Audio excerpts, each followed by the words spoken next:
Our heart goes out to the family of Dr. Bonilla and Mr. Hines and the pilot of the helicopter that went down in the midst of a life-saving trip. We would like to present our condolences, especially to the families. I spent, a considerable amount of time with him during his general surgery training, his fellowships in thoracic surgery, ultimately his cardiac and thoracic surgery residency.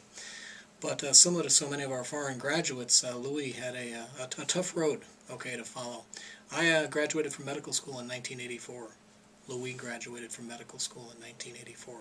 He was determined, to be a thoracic surgeon and wanted to train in the United States and ultimately pursue a career here in the United States. What that meant is going back and repeating his general surgery training, repeating his fellowship training, repeating his cardiac and thoracic surgery training.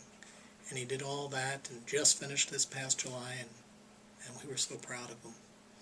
When you know all the years that he took to prepare himself to become a cardiothoracic surgeon, the sacrifice that he made, you know that he had to have a strong determination. Louis had the opportunity to join the staff of the cardiac surgery division, cardiac and thoracic surgery division, down at Mayo Clinic, Jacksonville.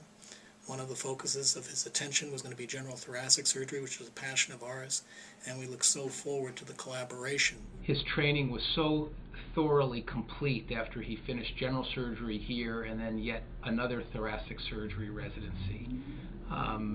He was highly competent, highly intelligent. He had wonderful hands. He was really a very gifted technical surgeon. Jacksonville was an opportunity for him, an opportunity to pursue thoracic surgery, to pursue a career at Mayo Clinic, which I know was important to him. He was compassionate and sensitive. He was really loved by all the house staff and the nurses. I mean, everybody just knew him as being just a great surgeon, a great doctor, and a great guy. He was dedicated. He was a devoted husband and father. He was a family man in every sense of the word. So you'd see him bringing the children to various sporting events and how important that was to him, to be there, as best he could while being a resident. Louis was passionate about his work. He was meticulous about the care that he provided to the patients, was always there when you needed him. My day was always a little brighter, when I'd know that Louis was the resident or the fellow, working with us. He's a guy that you'd want on your team. He's a guy that you want as your friend. He was a talented surgeon, eminently professional, very always in a good mood.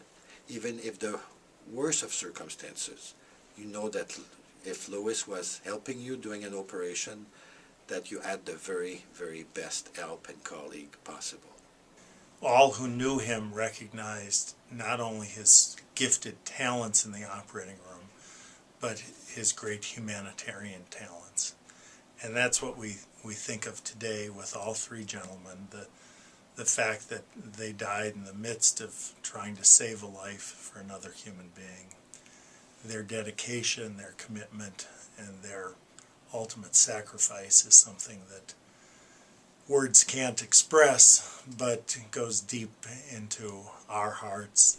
It is a tragedy for all of us in the transplant community. Gave me a new awareness, of what our helicopter crews do, our flight crews do every single day.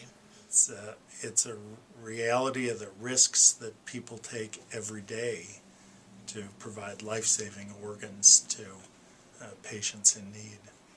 And it's a risk we should never forget or take for granted, and a sacrifice that here in Rochester, I know, and across the Mayo campuses, we will never forget.